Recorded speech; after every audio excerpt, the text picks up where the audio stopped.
Welcome students. I invite you to the new world of culture.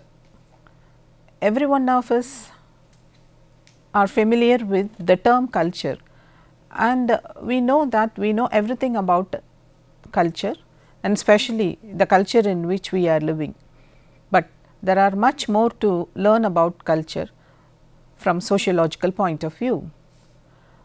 In the earlier classes, I said that sociology is the subject that studies social interaction and human behavior. Then, do men interact and behave in their own ways without any regulations? No. In spite of the uniqueness of human personality, the behavior patterns are taught and guided only by the cultural norms, so that a certain degree of conformity is maintained. Therefore, culture is an important social component, and that is what we are going to learn today.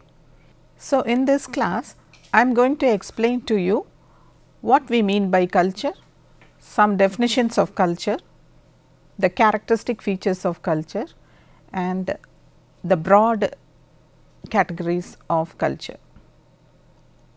The first one is, what is culture? Culture distinguishes human society from animal world. Culture is the extraordinary feature of human society. Every individual is born in a society which has its own culture. As the man grows from childhood to adulthood, he learns the cultural norms and values of his own society. His personality is shaped by his own cultural values. Every man in a society adheres to his own culture, by way of which there is a subtle control over the behaviors of the individual members. Culture prescribes the ways of behavior, the customs, religious beliefs, traditions of his own society, morals, and even his language. Culture is manifest in two ways, the ideal culture and the real culture. The approved cultural patterns, practices and beliefs that are strictly prescribed by the social life are included under the ideal culture. The other one is referred to as the real culture. This includes the actual situations in which the social phenomena are taking place. As technological changes take place, certain cultural practices may not be followed by the people. For example, going to the temple on religious days is prescribed by Indian culture, but it may not be followed by some people who are on official tour. Another example is women wearing pants when they go to work, while wearing sari is the culturally prescribed mode of dressing. The one is ideal and the other one is practical. This indicates the real cultural condition vary from the ideal culture. Cultural elements are shared by members of society, and it facilitates cooperation and communication between the members. Culture provides common context in which its members live together. Cultural norms are the rules of behavior. For example, leaving the footwear outside the temple among Hindus, women covering the head in church, sitting posture of Muslims in the mosque explain how culture expects people to behave in a particular fashion under a particular condition. Cultural values vary across societies. For instance, calling teachers by their names is a common practice in the Western culture. It is not considered to be a disrespect, but in India, the teachers have to be respected in all ways as gurus. Culture provides guidelines to its people like this. In the next part, I am going to explain some definitions of culture. According to McIver and Page, culture is the realm of style, values, emotional attachments and intellectual adventures. It is the entire social heritage. For Tyler, culture is the way of life shared by a group of people. It includes the knowledge, beliefs, values, rules or laws, language, customs, symbols and material products within a society that help meeting human needs. For Malinowski, the explanation is very simple. He defines culture as the cumulative creation of man. Robert Bierstedt regards culture as the complex whole that consists of all the ways we think, we do and everything we have as members of society. Now, I hope students you have a better understanding of the term culture. Now, I will explain to you the characteristic features of culture. The concept of culture is really abstract. In order to understand it, it is important to study its features. The first feature is that culture is learnt. Men are socialized in a cultural environment. Culture is handed over from one generation to another and thus the tradition is preserved. Once born into a society, the individual learns its cultural norms. It is the learnt way of behavior, that is, culture is the learnt way of behavior. Man learns the cultural behaviors initially within the family and then through the external social world. For example, a child learning to eat with hands or with spoons or with the chopstick have their own roots in the culture. The second feature is culture is social. Culture is a product of society.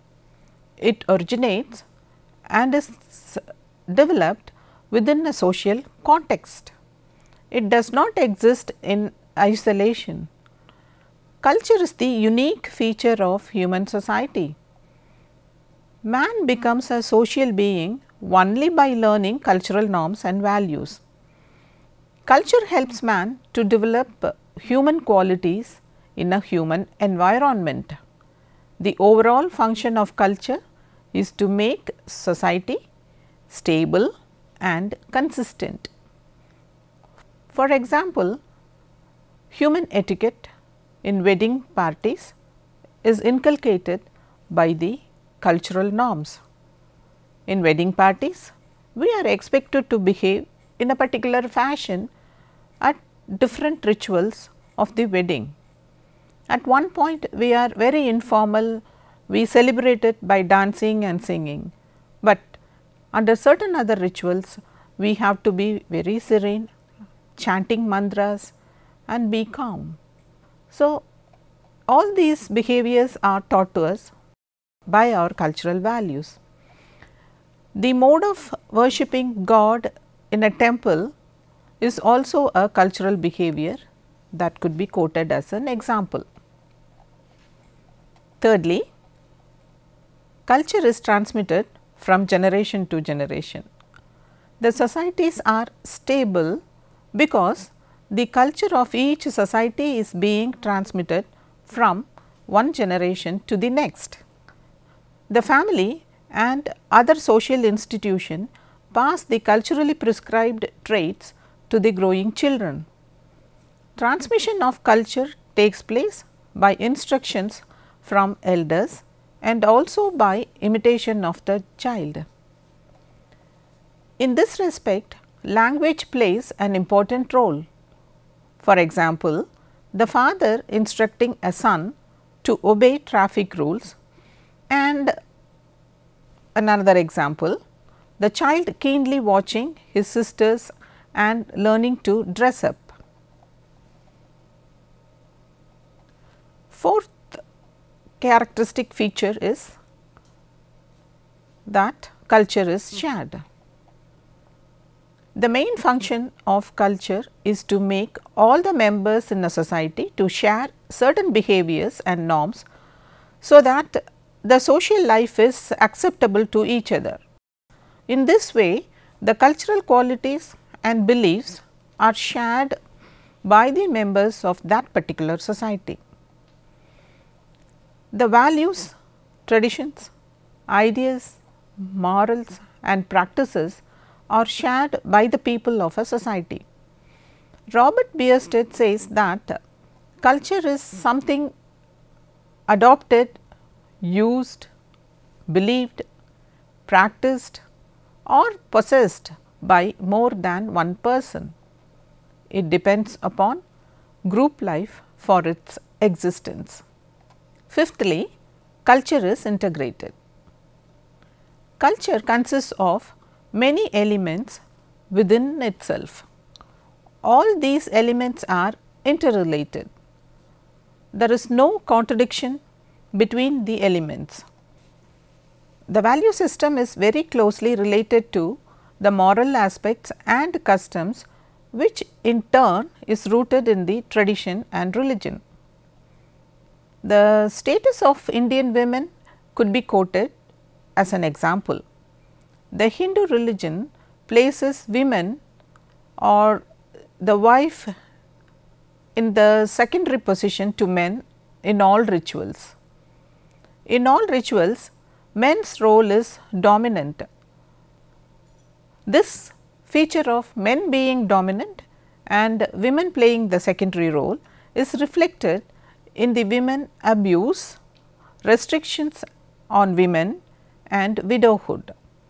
Women are refrained from education and economic freedom. All these different aspects of culture are interrelated. The sixth feature is culture is cumulative and dynamic. Culture is the integral part of any society at all times. It exists in all periods. It is being handed over from generation to generation, as I said earlier, but this does not mean that culture is static and stable without any alterations. When culture is transmitted through generations, it grows with new elements being added to it according to the new situations. Many elements of culture get modified gradually when there is a need. New items are also included to the existing culture. In this way, culture is cumulative. For example, traditional cultural practices like kolam that finds a new dimension in rangoli in the modern days. Then new dressing pattern that we find in these social situations. Then using modern technology to cook traditional food, and also new form of Indian fast food that have become part of Indian culture now. So, culture is also responsive to the changing conditions and hence it is dynamic and adaptive. Seventh point, culture is gratifying. Culture provides guidelines to its people, how one has to perform a role, what should be the appropriate cultural goal, and what morality to adopt are prescribed by culture. Culture also decides how people should be placed at different social positions, whom one should marry, and how to perform religious duties. Without these rules being taught to the individuals, there will be chaos in the social life. When culture prescribes all these patterns and puts certain taboo on certain types of behavior, everything goes on smoothly. All aspects of human life are regulated because of culture. For instance, in South India, cross cousin marriages are the preferred way of partner selection, while in the North India, total exogamy is adopted. This is the cultural guideline adopted by people. Eighth one, culture varies from society to society. Every society differs in its cultural tradition. Depending on the historical background and geographic locations, cultures develop. Based on these two factors, the philosophy, practices, dressing pattern, food habits and values differ between social groups. In the coastal areas, fishing and fish eating is a common cultural practice. The tribal culture is different from the coastal culture. In tribal areas, their dressing pattern, their practices of worshipping gods, their leadership, everything differs from the coastal culture. European culture is different from Chinese tradition, but in the modern days, with increasing trend in globalization, improving transportation and communication system, a global culture is evolving. The information technology has created a tremendous change in the social lives of the people. There is importing of knowledge, information from one society to another society within no time. So, the behavioral pattern, that even the thought processes are changing, which makes the differences narrowing down. With this, we complete the characteristic features of culture. Now, I will explain to you the broad differentiation of culture. Culture could be broadly differentiated in two ways for a better understanding. They are material culture and non-material culture. In all societies, these two aspects could be distinguished. The first one is material culture. On visiting any society, what is more obvious is their material culture. Material culture consists of all the man-made objects that we could touch and see.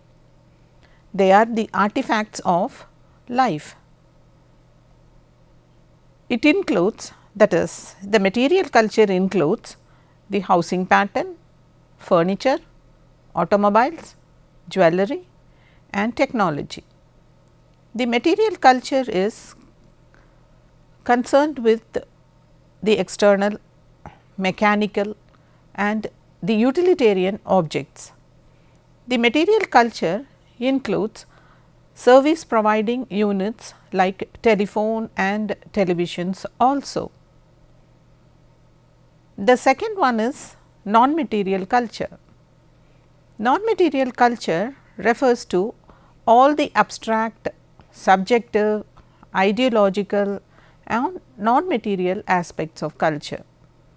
These aspects are internal and intrinsically valuable.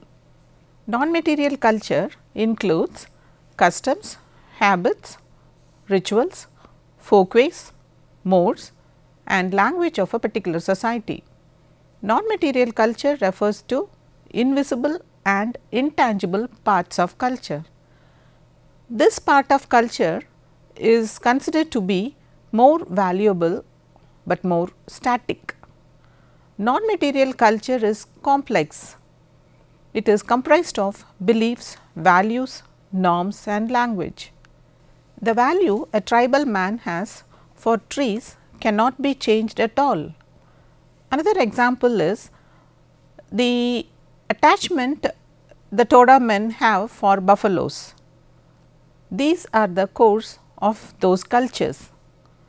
The other components of non-material culture are folkways, mores, sanctions and taboos.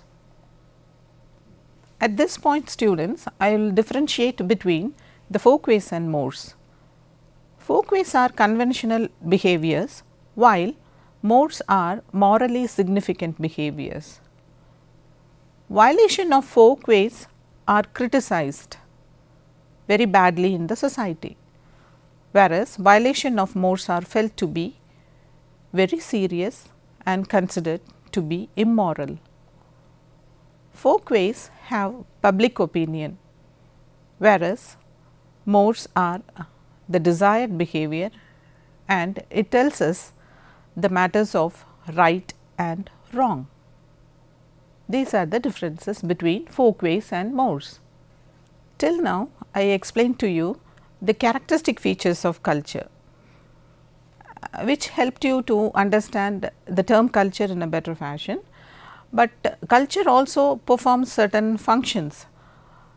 The functions of culture will be explained to you now. The first function is that culture provides our behavior pattern. Secondly, culture decides our status in society. Thirdly, culture molds human personality. Fourthly, culture explains and preserves our tradition. The fifth function of culture is to define situations. And lastly, culture helps develop attitudes and values. What all I taught to you in this class, I hope has given you a better understanding of culture. To sum up, in this class, first I explained to you the term culture, then I gave you some definitions of culture, then I explained to you the characteristic features of culture, which includes culture is learnt, culture is social, culture is transmitted from generation to generation, culture is shared, culture is integrated, culture is cumulative and dynamic, culture varies from society to society. After that, I explained to you some of the functions of culture, and finally, I differentiated between the two aspects of culture, the material and non-material culture. Now, students, I will ask you some questions. What is culture? Explain the difference between folkways and mores. What are the functions of culture? Now, students, I have explained to you the first part of culture. In the next class, I will be teaching you few more aspects of culture. Till then, bye.